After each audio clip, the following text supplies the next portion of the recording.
Hello and welcome to the channel. Yep, I've got a really badly bloodshot eye. Doesn't hurt, don't even know I've got it. It's only the fact I can see it in the camera. I got whacked in the eye yesterday by a lovely tree, as you do. You see the wind blowing today? So this is a continuation of our logging. We haven't done anything. We went and loaded up this morning, put everything in the trailer. Me and Casper are in the yard and I can hear this dump, dump, dump, dump, dump, which is okay, but worse, I could feel it underneath. And I'm, please tell me this is not a stick. Please tell me this is a stick and not the belt. I've said it before and I'll say it again. During the winter, everything breaks all the time. Have I been expecting this?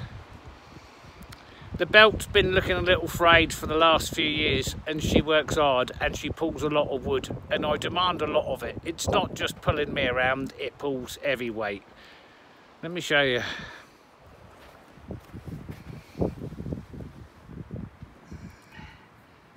I think that's not gone well.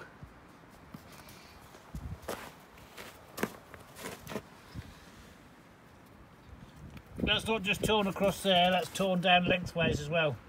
That is it. That is the lot. So you can see she's looking a bit, you know, it's gone that side as well. Look at that. She was going to go. Anyway, that's it.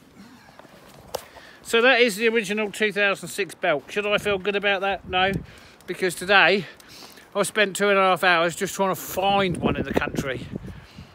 Well, can you buy another scooter, snowmobile, for the same price as a new mat? Yes, you can. Is it going to be as good and as reliable? Well, given that every year I've had this machine, I've done some sort of major repair on it. Probably not. Anyway, wheels. It's going to be in the way, it's got to go inside. I've got to thaw it out.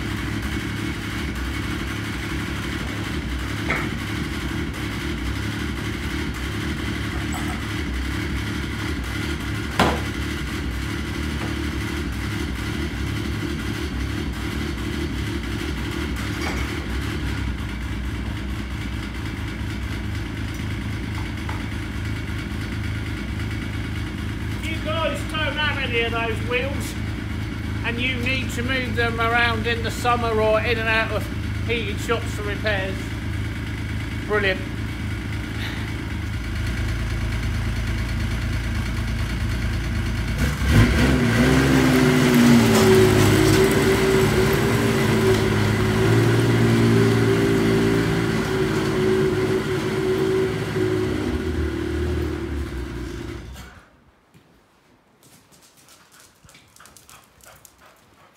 Do I want that in my shop?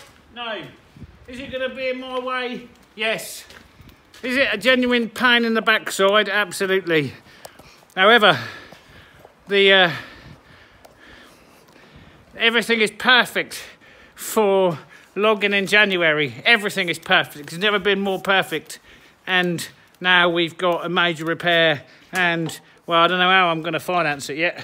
We're going to have to borrow some money from someone in order to be able to get one of those, but that's what we need to do.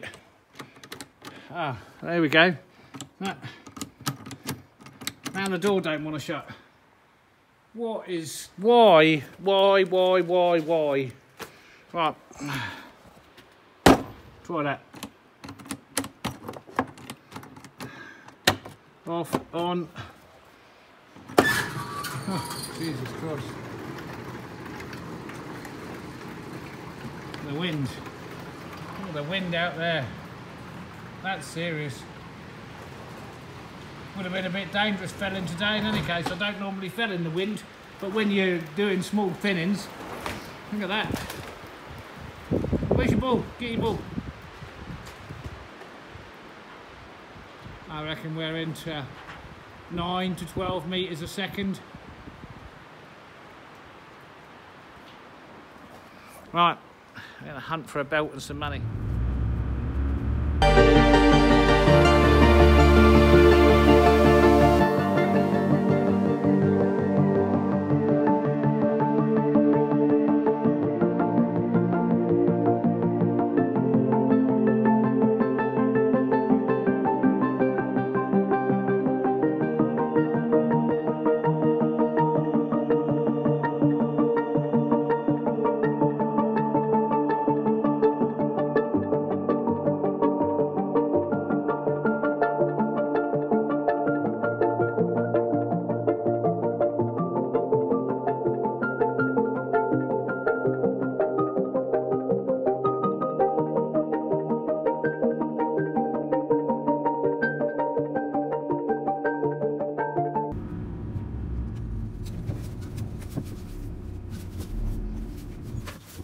I don't know how many times the gods shine on me, but they do. It's virtually impossible to find anything you need out here. Anyway, in the nearest town north of me, there is a used scooter place that sells parts and bits and pieces. He's got one track in the whole store. Check this out.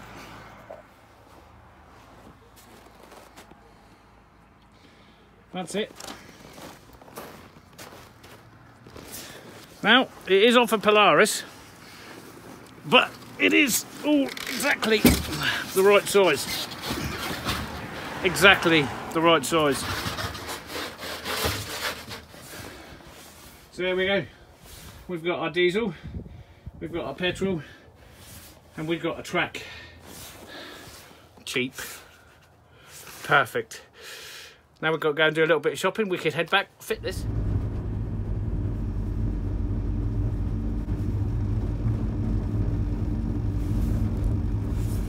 This is the main route through the town. The nearest biggest town is currently 9:43, and as you can see, there's nobody here.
Well, it's not bad, it's not good, but it's better than the one that's going to come off. Will it do this season? I hope so. Because that shouldn't be sitting there. Where should that be? Over the hill. Right, I suppose the next job then is to get it fitted. Let's get on it. I've got to tell you the story before we inspect this. So we're in the shop. We've got this in here. I've got to take a track off and put a track on. Have I ever done it? No. Is it difficult? Who knows? I wouldn't have thought so. You know, it's only another man that built it, so he ain't no better than I am. So here's the story. This split Sunday morning. Today is Monday morning. Monday lunchtime. Monday noon. So the snowmobile was all right Saturday when I parked it up. Sunday morning, no, the belt split. Well, we've seen that. So I spent 2.5 hours on Sunday trying to find a track. And most of the places that said they stocked that were out of stock. Well, there's no surprises there. There was a place about 4 or 5 hours, depending on the weather, north of here, inside the Arctic Circle, that had one in stock, apparently. Genuine Yamaha ones. Well, we're going to do this in Swedish SEK. Genuine Yamaha ones are more than 20,000 crowns, and generic replacements range between 9,800 and 15,000. Anyway, all of those are out of my budget. So I said to my Sarah, I need to borrow some money. Explained what for. She said, well, yeah, okay, but it's going to leave us a bit tight. Well, it's always tight, but my budget's out for the year. I don't have any money to be replacing tracks. I have to survive so many months without being able to earn any money. So off I goes to town, which you've seen, and maybe I've already explained it. Oh, no, you've already seen I've got the track. Anyway, so I've walked in the shop there, and I've walked past this track, and I've walked all round the store, and there's, you know, no... So I've given the guy behind the counter my measurements and told him what I need. He said, oh, yeah, I've got one there. I said, is that the only one you got? He said, yeah, that's the only one I got there. So I said, how much is that? Anyway, it's a quarter of the price of a generic new one. I can do that. Well, that suits me down to the ground. And I done a rough inspection at the store, and he did tell me it was a 2004, and the one that I'm replacing is a 2006, and I'm just like, oh, God, really? Anyway, before I pays for it, he said, that's very strange. He said, an old man came in on Friday. He said, and he had this lying in his garage, and could I sell it for him? I said, oh. I said, and are you open on Saturdays? He said, no. He said, he came in just before I closed on Friday. He says, and you're the first person in the store today, and you need that exact track. Don't ask me, I don't. I've got 10,000 stories like that. How does that happen? I don't know. But I can't get one of these tracks, and a new one I just can't afford. It's out of the question. I'm in this beautiful period where I can get logging and really start to get some wood in. And the track split. Well, there's no surprise. I've been knowing it's been going for a while. Anyway, so that's the story. An old man, I'm assuming the good Lord himself, he took that into the store last thing on Friday, first thing on Monday I turn up, and it's at a price that I can pay. Job done. Right, let's inspect the track. So it is a different type pattern of track, and it did come off a Polaris. Maybe I should turn the camera around.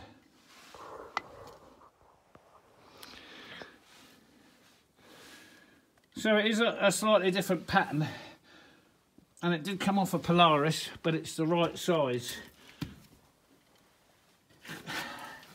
And other than a bit of surface rust, it looks really good all round the inside. There are no rips, no marks, no obvious signs of deterioration. And this side's the same. Now let me show you. Let me show you what's on the machine. Well, you can see there the big rip, the bit that's hanging off. But before I take it off, because who knows what's going to happen when I take it off, you can see, and this is what I've been aware of. Right, I've been aware of delamination. But when you start digging into this under here, right, you start to get to see the state of this track, and it was just going to explode on me.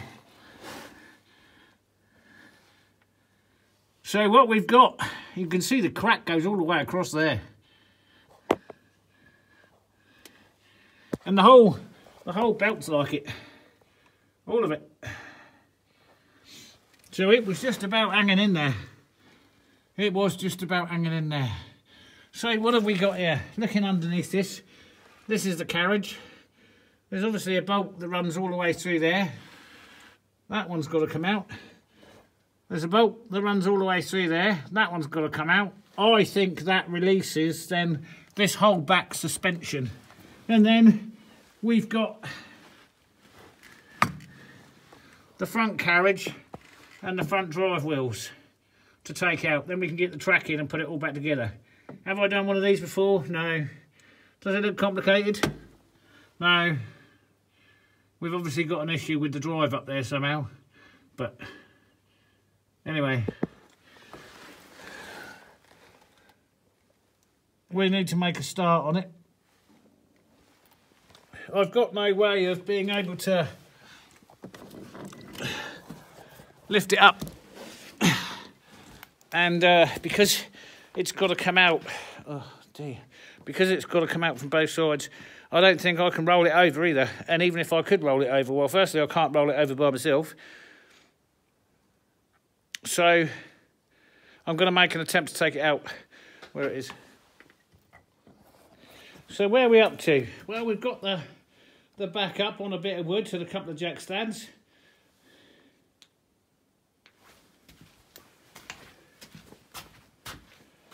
And we've undone 6 bolts that hold the carriage. That one, well, I can't even see where that one come from. Oh yeah, underneath there. One on either side. That goes through the back set of wheels. And then one on either side. That goes through the mid-carriage axle, which also is a support for the shock absorber. And then the front ones, which are in there, and that hasn't come down completely, but it's on the front carriage. So that's our entire back carriage. We've taken the bits of plastic off either side. That's our entire back carriage on the floor. Now I know it's on the floor because before it landed on the floor, when I undone all the bolts, it was suspended in the air. You can see the back jacks right up. So that's now loose, that's off. However, that's the easy bit. Now we've got the drive wheels up in there. And that's relatively easy, I guess, if we don't exclude taking off the brake caliper, taking off the handbrake caliper, removing the brake, and then this is the gearbox, which obviously is full of oil. We've got to take the housing off of that, drain the oil, and then see how it's connected at this side. On the other side, it appears to be a waste of my time. No. Anyway, so on this side, we've got this bracket housing here, which is coming off. I'm assumption, being the mother and father of all mistakes, this is a speed sensor. So, I'm probably going to take my time to mark this, score it across there, maybe even score it on that nut and on there, although I'm sure it's just a speed sensor. And then we can remove this on this side. Yeah, I think that's where I am. Yeah, right, that's the next job. Okay, there's the brake caliper. There's the handbrake caliper. And that's kind of exposed that disc there, ready to come off. We use the old circlip pliers in there.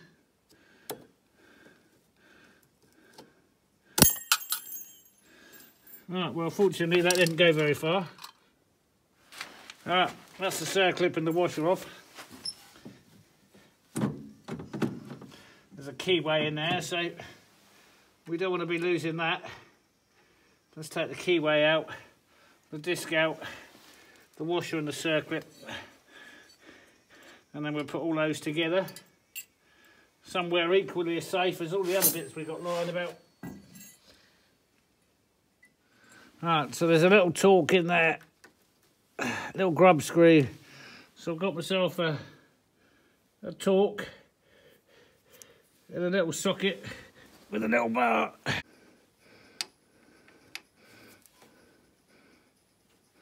Right.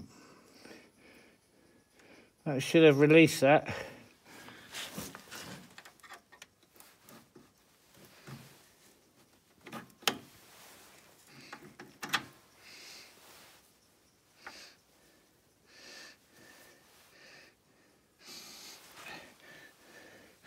Okay, well that's interesting for many reasons. That's an oil seal. There's your rubber there. Okay, and that doesn't appear to be sat in a groove or anything. That just does up with that spacer on top like that. Okay, that's got those off. Right, what I can already see is that casing is not going to clear the end of this shaft with this forward and reverse linkage still attached for the oil.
Carriage, you have to disconnect both ends.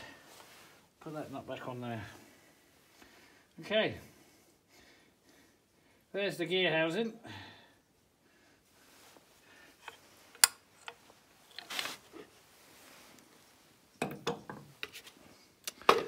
So this is what makes it go forwards and backwards. And this is the main shaft for that, which means we got to undo the tensioner and release the tension on this chain.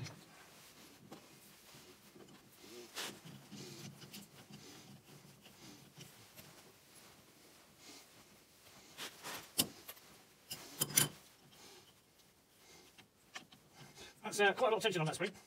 There we go. Okay, that's that off. Oh. Right, that's not good. We're ready for that. We're ready for that. Stop.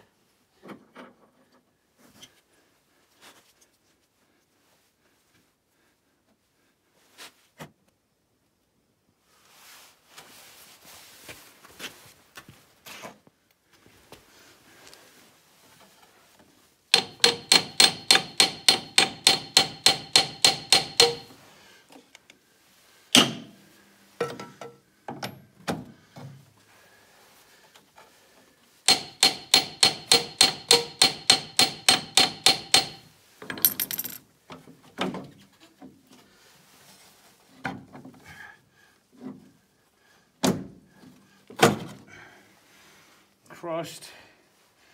Right. Well, that's the gearbox housing off. Oh, I'm going to have to show you this. So that's the speed sensor wheel and the housing bearing I've removed. So that kind of gives us this on this side, which almost comes out, but it don't.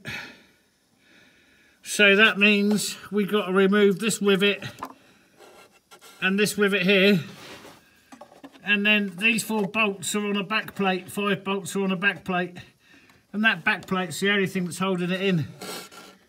And then once we've removed those rivets and pushed this plate out,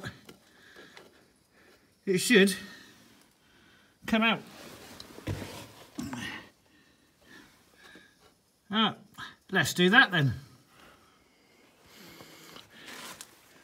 Right, I've taken the bracket off the other side. All I've got to do, I say that, all I've got to do is try and get that out of there. It's out the other side.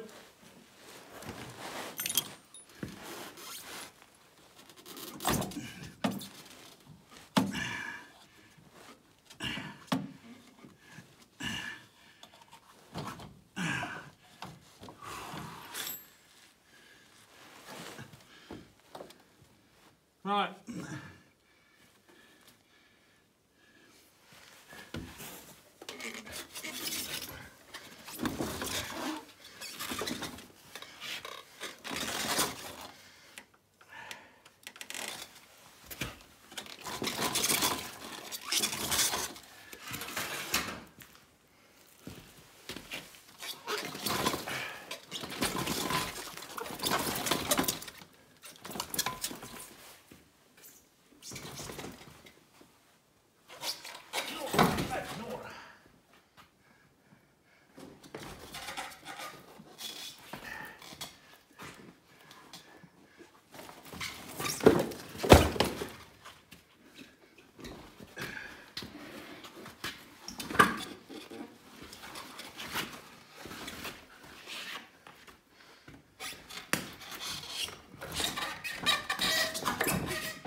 Look at the state of that. See that? Wow.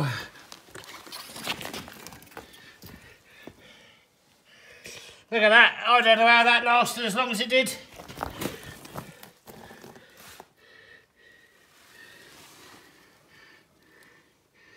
There are bits of wood in there. What the? Anyway, that's that.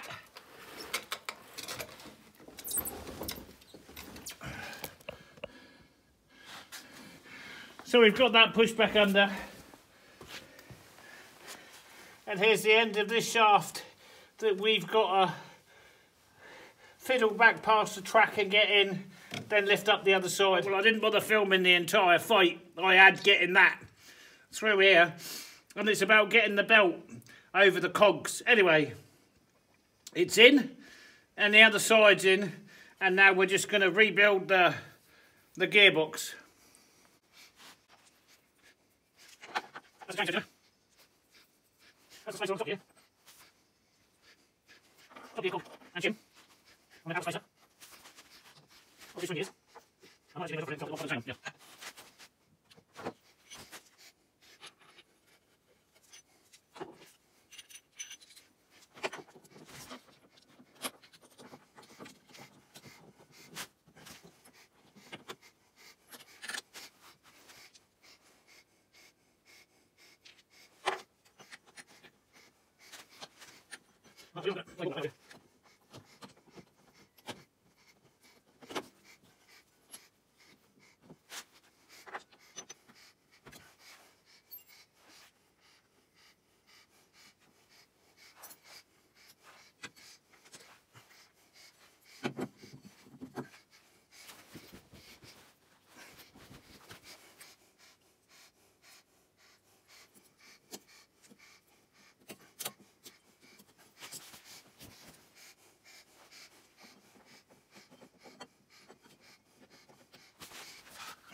Alright, so I didn't film that bit because it's the same as in reverse.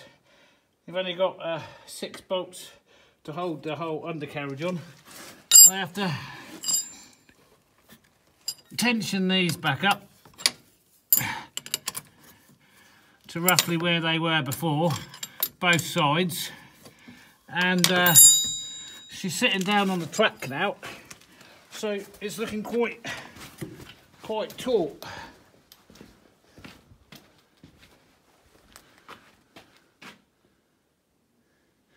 We've got to just tighten these tensioners up and put the plastic back together.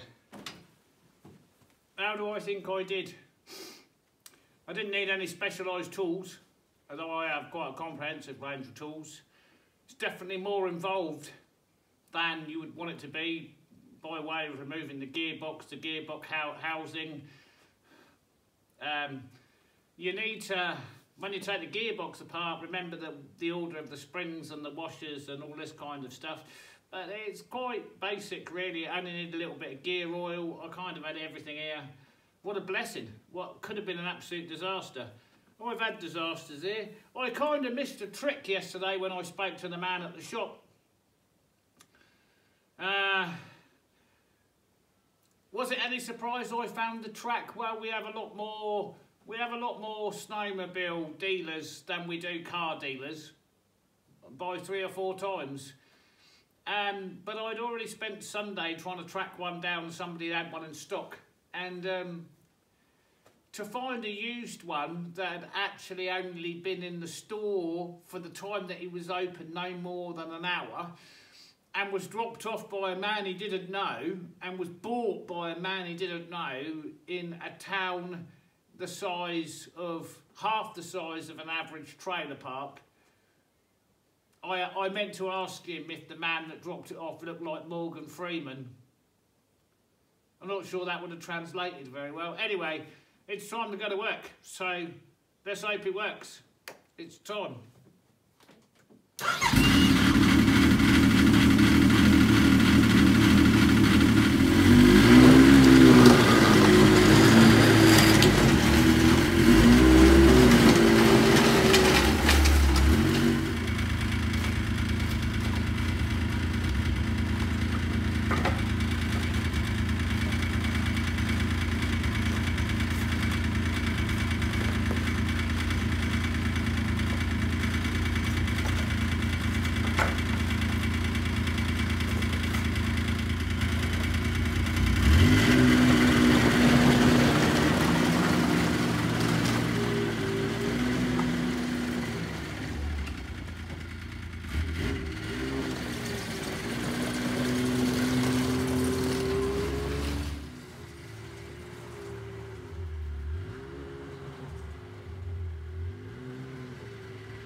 What it's supposed to do, it's try and put it to the test, load up the trailer and go and catch some trees. So how successful was I? Well, very successful. So the first couple of runs, it was kind of a bit notchy. Anyway, it seems to have settled in and just run perfectly. Does handle a little different to the other one, I've got to say. But it's done it, and not only has it done it, I don't know if you notice in the, well, it might be the same video, that the sun being up in the sky, broken the horizon. Well, it's now 14:30 hours. So for the last few months, it's been dark at 1400, 13:30. As you can see, it's still light. And to make up for the 2 days lost, instead of getting 4 loads out today, I've got 6 loads. So I'm really chuffed. So there you go. That's how you change track. A lot of hard work, 2 days lost, but we're back there and we're back on it. Once again, if you like the content, give it a thumbs up, really helps. Subscribe if you're not already. Catch you on the next one. Thank you all for joining me. Bye for now.